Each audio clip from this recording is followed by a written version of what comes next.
Bismillahirrahmanirrahim. Assalamualaikum warahmatullahi wabarakatuh. Kami dari kelompok 6 yang beranggotakan Wahyu Aldesya Putri dan Salisa Nandara Piah sebagai tim pro, Cut Putri Melana dan Rifda Afifah Bardan sebagai tim kontra akan membahas apakah obat golongan statin tidak boleh diberikan pada pasien DM karena dapat memperburuk penyakit DM. Sebelum lanjut ke argumen tim pro dan tim kontra, kami akan membahas sedikit tentang statin. Statin merupakan obat penurun kolesterol. Obat ini bekerja dengan cara menghalangi kerja enzim yang digunakan tubuh dalam menghasilkan kolesterol di hati. Statin juga membantu mengurangi plak pada pembuluh darah.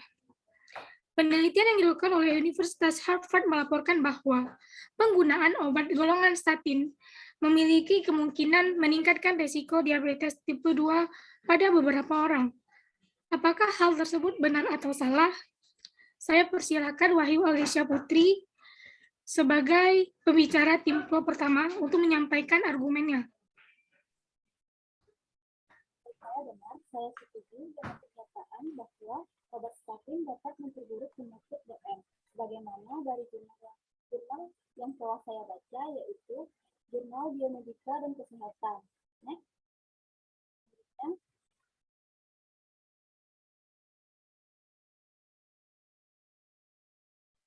Selanjutnya,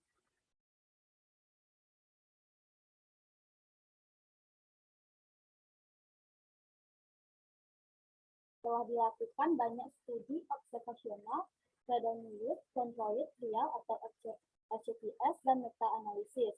Di sini telah mengonfirmasi bahwa adanya korelasi kejadian diabetes mellitus atau new onset diabetes mellitus atau NODM setelah inisiasi penggunaan statin, yaitu terjadinya gangguan fungsi sel beta pankreas melalui kalsium channel blocker, maka akan berkurangnya sensitivitas jaringan terhadap insulin. Akibatnya berkuranglah ekspresi GLUT4 sehingga rendahnya kadar adiponektin, dan mekanisme lainnya juga bisa menjadi faktor pencetus NODM ini.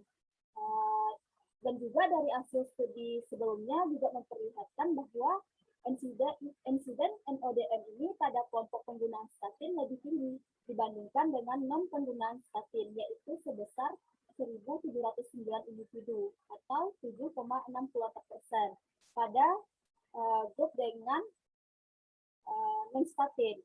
Maka dari karena itu adanya kejadian NODM ini, maka pengonsumsian statin yang sebelumnya memiliki riwayat diabetes mellitus itu akan memperparah keadaan kadar gula darahnya. Selanjutnya,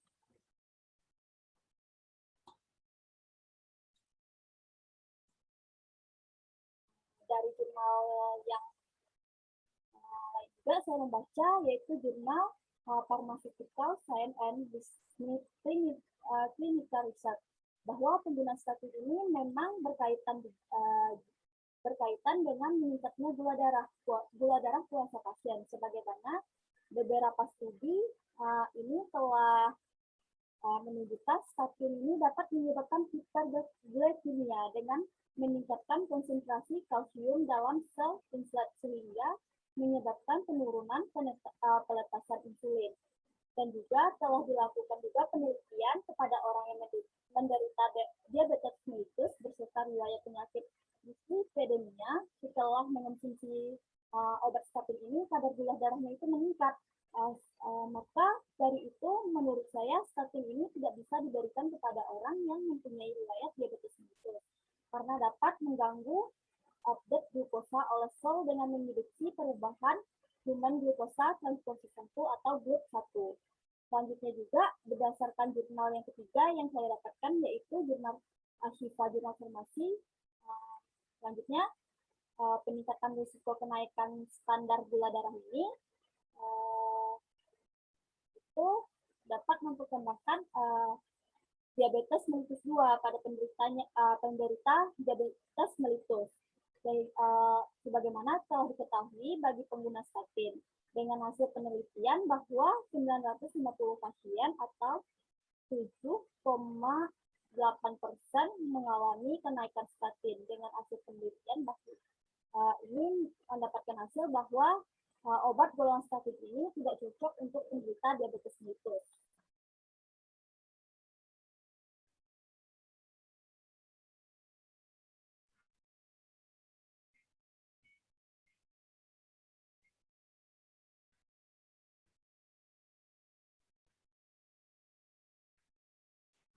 Saya, Rifda Fewardan, selaku tim kontra, kurang setuju dengan argumen tim pro. Saya ingin memberikan argumen penentangan bahwa pernyataan dari tim pro mengenai ketidakbolehan pasien dengan penyakit DM untuk mengonsumsi statin.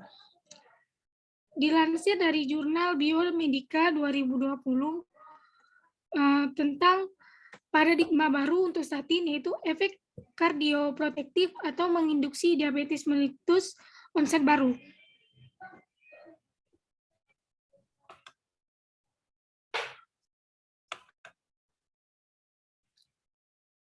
Keuntungan fisiologis dari penggunaan statin saat ini bahkan dihipotesiskan berperan dalam proses patologis terjadinya diabetes, meliputi peningkatan produksi NO terkait penggunaan statin, merangsang proses apoptosis sel melalui aktivasi kalsium dependent protease kalpain, peningkatan penyerapan LDL plasma, dalam hal ini LDL teroksidasi ke dalam sel beta pankreas akibat penurunan sintesis de novo LDL, dan peningkatan reseptor LDL sel beta, merangsang proses destruksi sel dengan menginduksi aktivasi sistem imun dan mempercepat proses apoptosis sel. Nantinya perlu diketahui nilai kolesterol terakhir ataupun komponennya seperti LDL dan HDL, dan juga nilai trigliserida. Penderita diabetes sendiri bisa mengonsumsi simvastatin, tapi harus dengan resep dokter. Menurut survei selama 10 tahun pada pasien kolesterol, mengonsumsi statin dan tidak, ditemukan ternyata orang yang berobat statin resiko diabetes mellitusnya menjadi meningkat, tapi risiko kematiannya menurun. Sedangkan yang tidak mengkonsumsi statin, risiko diabetesnya memang rendah, tapi kolesterolnya malah meningkat, sehingga angka kematian justru meningkat. Baik, saya Salisa Nandarapiah dari tim Pro ingin memberikan argumen di mana saya membaca jurnal yang berjudul Perbandingan baru penggunaan statin efek kardioprotektif penyebab onset baru diabetes. Next.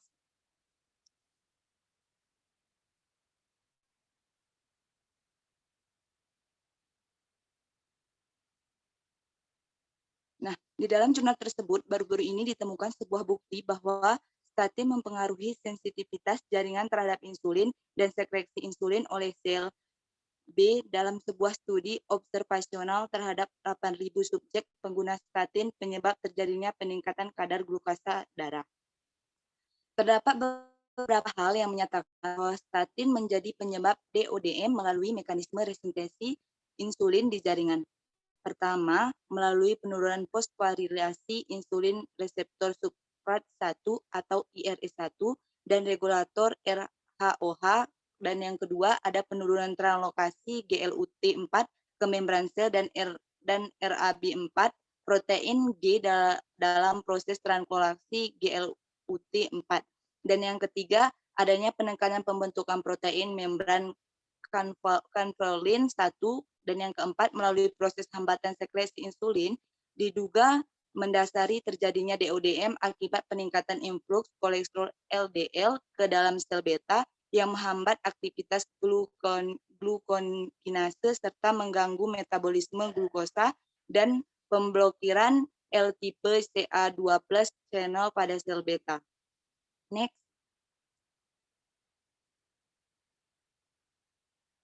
Nah, di sini terdapat meningkatkan resiko diabetes tipe 2, di mana ada kadar gula darah Anda memungkinkan meningkat saat Anda menggunakan statin sehingga bisa mengakibatkan resiko diabetes tipe 2. Next. Nah, saya juga membaca jurnal yang berjudulnya Efek Penggunaan Simvastatin Terhadap Kenaikan Gula Darah Puasa Pasien Diabetes Mellitus Tipe 2. Next. Nah, di dalam jurnal tersebut terdapat ada tabel 4 yaitu kadar gula darah puasa atau GDP setelah penggunaan simpatatin, di mana pada pasien pertama yang mengkonsumsi antidiabetik, metformin dan insulin, kadar GDP sebelum penggunaan simpatatin terdapat kadar 127, dan setelah penggunaan simpatatin maka akan mengalami kenaikan kadar gula darah yaitu 146. Begitu juga dengan pasien sampai pasien yang kelima yaitu mengkonsumsi gliguidon sama akarbos, maka sebelum menggunakan simpatatin terdapat 45 dan setelah penggunaan simpatatin mengalami kenaikan yaitu 156. Selanjutnya. Nah, ada juga jurnal yang saya baca yaitu berjudul Hubungan Penggunaan Obat Simpatatin dengan Kadar Gula Darah Penderita Diabetes Mellitus di Rumah Sakit Bayangkari Palembang. Next.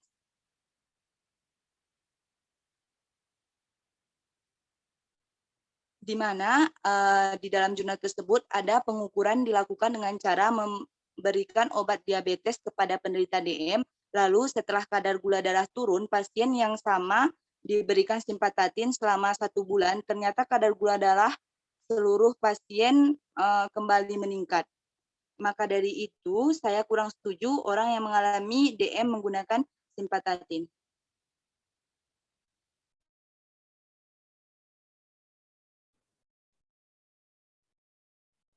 Baik, saya Cut Putri Melana selaku tim kontra ingin menanggapi argumen dari tim pro. Berdasarkan beberapa sumber yang ada bahwa pernyataan dari tim pro akan ketidakbolehan pasien dengan penyakit diabetes untuk mengonsumsi statin masih dapat dipatahkan. Kenapa? Karena dilansir dari jurnal Biomedika dan Kesehatan pada tahun 2020 yang tertera pada slide, mereka menyatakan kesimpulan jurnal tersebut bahwa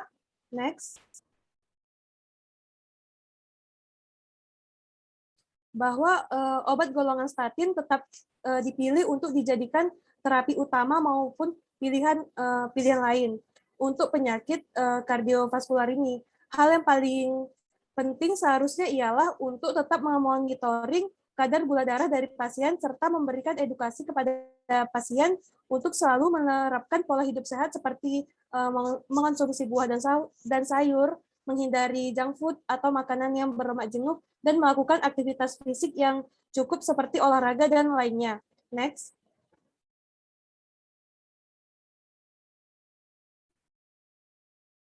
Dikutip berdasarkan hellosehat.com, bahwa di sana tertulis pasien yang menderita diabetes tetap dapat mengonsumsi obat golongan statin dengan mengingat bahwa manfaat dari mengonsumsi statin lebih besar untuk menurunkan kadar kolesterol daripada efek sampingnya terhadap kenaikan gula darah.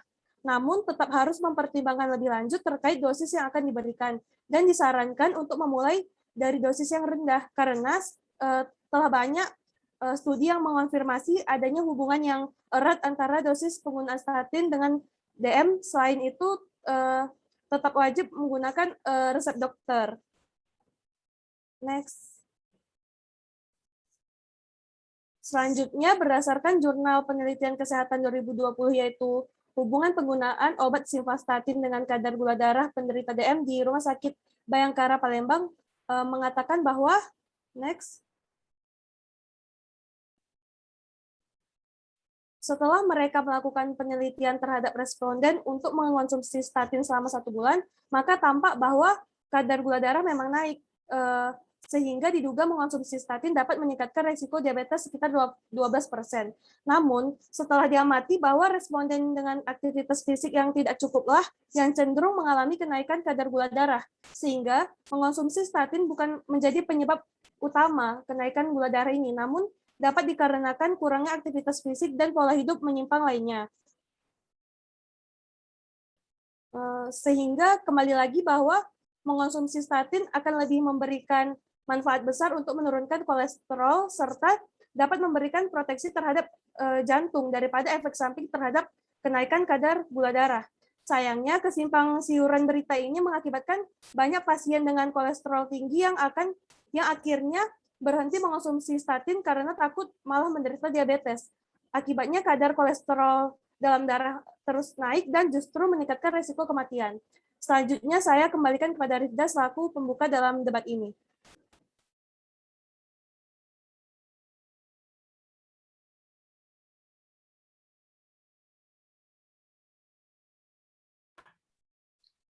Bagaimana? Apakah ada tanggapan kembali dari tim Pro? Baik, saya selaku tim Pro setelah mempertimbangkan pernyataan dari tim Kontra, kami membenarkan bahwa penderita DM masih bisa menggunakan statin dengan catatan harus di bawah resep dokter dan menjaga pola hidup. Baik, saya kembalikan ke moderator.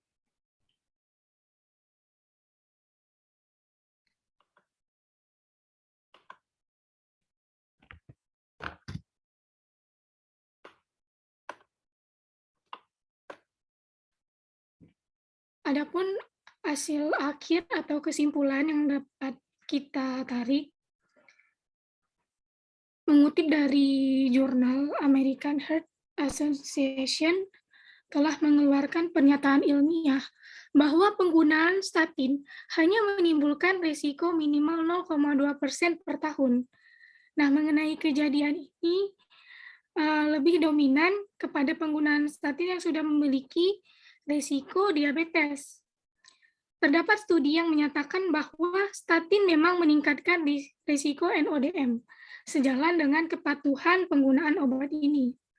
Namun perlu digarisbawahi bahwa penurunan risiko kejadian penyakit kardiovaskular pada NODM sejalan dengan meningkatnya kepatuhan penggunaan statin. Argumen yang diberikan oleh tim pro dan tim kontra seimbang, dalam artian pernyataan terkait apakah obat golongan statin tidak boleh diberikan pada pasien DM karena dapat memperburuk penyakit DM, mendapatkan kesimpulan bahwa hal tersebut bergantung kembali dengan kondisi dan situasi pasien setelah mempertimbangkan keluhan. Namun, orang dengan penyakit DM tetap boleh mengkonsumsi statin sesuai dengan argumen dari tim kontra. Sekian dari kelompok kami. Lebih dan kurang kami mohon maaf. Wassalamualaikum warahmatullahi wabarakatuh.